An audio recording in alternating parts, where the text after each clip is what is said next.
अस्सलामुअलैकुम नाज़रीन, एक नई वीडियो में खुशामदीद। आज की वीडियो में बहुत ही आसान और सादा सी और बहुत ही सस्ता सा मीठा बनाने का तरीका आपको बताऊंगी। और नॉर्मली आपने जितने भी मीठे खाए होंगे ना, उनसे टोटली डिफरेंट है टेस्ट में भी और बनाने में भी। और बनाना तो बहुत ही आसान और सादा है। तो कैसे बनाएंगे इस मज़ेदार से मीठे को, आइए जानते हैं। इसको बनाने के लिए सबसे पहले हमें चाहिए 3 से 4 अदद माल्टे। 3 से 4 अदद माल्टों के साथ हम इसको बना लेंगे। और माल्टे का जी निकाल रही हूँ मैं जूस। अगर आपके पास जूसर मशीन नहीं है तो आपने फिर हाथ की मदद से जूस निकाल लें। और जूस निकालने के बाद जो है हमने इसको कर लेना है अच्छे से स्टेन। स्टेन करना बहुत ज़्यादा ज़रूरी है ताकि इसके अंदर जितने भी लम्स वगैरह बीज वगैरह जो जितने भी है ना वो तमाम निकल जाए। और हमें बिल्कुल फाइन सा जूस जो है वो हमें फाइनली हमारे पास होना चाहिए। ये तकरीबन 1 मग के करीब होगा। और इसके अंदर मैं डालूंगी आप कॉर्न फ्लोर और इसके बाद इसके अंदर हम चीनी डालेंगे। फ्लेम को बहुत ज़्यादा हाई नहीं रखेंगे, मीडियम रखेंगे। और 1 टेबल स्पून फुल भर के मैंने लिया था कॉर्न फ्लोर।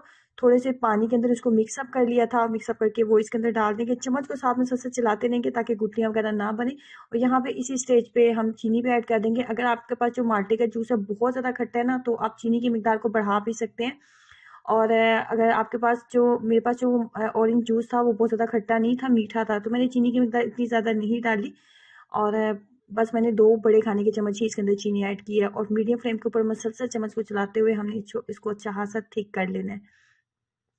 जैसे ये ठीक हो गया था, मेरे पास 3 सुपर बिस्किट के पैकेट थे। 3 सुपर बिस्किट के पैकेट थे, मैंने सुपर बिस्किट का इस्तेमाल किया। आप कोई से भी बिस्किट जो कि नॉर्मली आपको किसी भी किराना स्टोर से नज़दीक शॉप से मिल जाते हैं, उनका आप इस्तेमाल कर सकते हैं। आपने क्या करना है जी, आपने बिस्किट लिए। बिस्किट आपने 3 जो दरमियाने साइज के बिस्किट के पैकेट्स होते हैं वो आप लें। और उसके बाद आपने चम्मच की मदद से बिस्किट्स को अच्छे से आपने प्रेस कर लेना है। अच्छे से प्रेस कर लें चम्मच की मदद से। उसके बाद जो अभी हमने ऑरेंज वाला ये मिक्सचर रेडी किया था वो इसके ऊपर डालेंगे। और इसको अच्छे से इस तरीके से फैला लेंगे। जैसे मैंने इसको फैलाया, इसको मैं आधा घंटा दूंगी ताकि ये अच्छे से ठंडा हो जाए, क्योंकि इसके ऊपर हमने थर्ड लास्ट लेयर जो है वो दूध की लगानी है। तो दूध की लेयर भी हम बिल्कुल आम तरीके से उसी तरीके से लगाएंगे कि इसको कॉर्नफ्लोर के साथ थिक करेंगे। मैंने तकरीबन 1 मग के करीब ही दूध लिया। जितना मेरे पास ऑरेंज जूस था उतना ही मेरे पास दूध था, दोनों की मिकदार बराबर ही थी। 1 टेबल स्पून फुल भर के मैंने कॉर्नफ्लोर लिया है और कॉर्नफ्लोर को पानी के अंदर मिक्सअप करते हुए मैंने दूध के अंदर ऐड कर लिया। फ्लेम को मीडियम रखेंगे, बहुत ज़्यादा हाई फ्लेम को नहीं रखेंगे। चम्मच को मुसलसल चलाते जाएंगे। और कॉर्नफ्लोर डालने के साथ साथ मैंने यहाँ पे 2 बड़े खाने के चम्मच इसके अंदर चीनी भी ऐड की थी।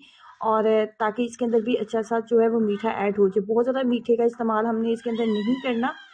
और चम्मच की मदद से मुसलसल चलाते हुए फाइनली हमने कुछ इस तरीके से इसको रेडी कर लेना है, इस तरह। अभी ये सही से जो है वो रेडी हो चुका है। अब इसके ऊपर हम इसको डालेंगे। सेकेंड लेयर जब आप डालें तो उसको ठंडा होने का आप टाइम दें ताकि वो अच्छे से ठंडा हो जाए। जब वो अच्छे से ठंडा हो जाए तो उसके बाद आपने जो थर्ड लास्ट लेयर है वो आपने इसके ऊपर डालनी है। फाइनली इसको मैं रखने वाली हूँ जी आधे घंटे के लिए फ्रीजर में, ताकि ये अच्छे से ठंडा हो जाए, चिल हो जाए। और उसके बाद हम इसको निकालेंगे। बहुत ज़्यादा टेस्टी और बहुत ज़्यादा मज़ेदार बनने वाली रेसिपी और झटपट बन जाने वाली रेसिपी है। और बच्चों को जेली वगैरह खाने में बहुत ज़्यादा पसंद होती है। तो ऑरेंज जेली आप घर में इस तरीके से बना के तो बच्चों को जो है वो इस तरीके से आप ये मीठा बना के दे सकते हैं। तो ट्राई कीजिएगा, अपना एक्सपीरियंस जरूर शेयर करें। वीडियो को लाइक करना और चैनल को सब्सक्राइब करना मत भूलें। अल्लाह हाफिज़।